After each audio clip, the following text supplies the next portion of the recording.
মুসা আলাইহিস সালাম আল্লাহকে একদিন বলছেন, আল্লাহ আপনার সমস্ত সৃষ্টি সবার রিজিকের কথা, খাদ্য দুনিয়ার প্রয়োজন পূরণের কথা আপনার মনে থাকে? আপনি কেমনে মনে রাখেন? আপনি সকলের রিজিক কেমনে দেন? আল্লাহ তাআলা বললেন, মুসা তোমার সামনে একটা বড় পাথর আছে, তোমার হাতে লাঠিটা দিয়ে ওটাতে একটা বাড়ি মারো। তাফসিরে রুহুল মাআনিতে আমি নিজে পড়ছি, আরবি তাফসির। মুসা আলাইহিস সালামকে আল্লাহ বললেন, এই পাথরটার মধ্যে লাঠি দিয়ে আঘাত করো। মুসা আলাইহিস সালাম আঘাত করলেন, লাঠির একটা পার্ট মানে একটা অংশ পাথরের ভাঙ্গা পড়েছে।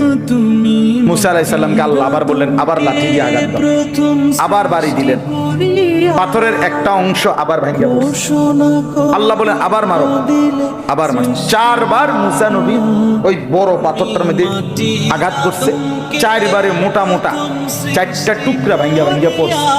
এই 4র্থ বারের পরে এই 4টা মোটা মোটা টুকরার ভেতর থেকে একটা ছোট্ট পোকা বের হইছে।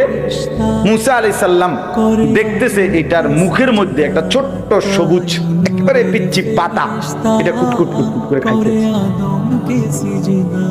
আল্লাহ তাআলা বলছে, মুসা বুদ্ধুর কান লাগাইয়া শোনো ওই পোকাটা কি করে, তুমি বুঝবা কর, শোনো। মুসা নবী কান লাগাইয়া শুনতেছে, ওই ছোট্ট পোকাটা যে গভীর পাথরের ভিতরে ছিল, সে বলতেছে, সুবহানা মান ইয়ারানি ওয়ালা ইয়ানসানি, আমার সেই আল্লাহর প্রশংসা করছি যিনি আমাকে সর্বক্ষণ দেখছেন, যিনি আমাকে কখনোই ভোলেন না, যিনি আমাকে কখনোই ভোলেন। আল্লাহ তাআলা বললেন, মুসা তো এবার দেখো এই পাথর উপর দিয়ে ভাবার কোনো সুযোগ নাই। এই পাথরের 4টা স্তর ভেতরে এই ছোট্ট পোকাটার মুখে সবুজ এই গাছের পাতা যে মালিক পৌঁছায় দিছেন, তিনি কি সকলের রিজিক দিতে সক্ষম না?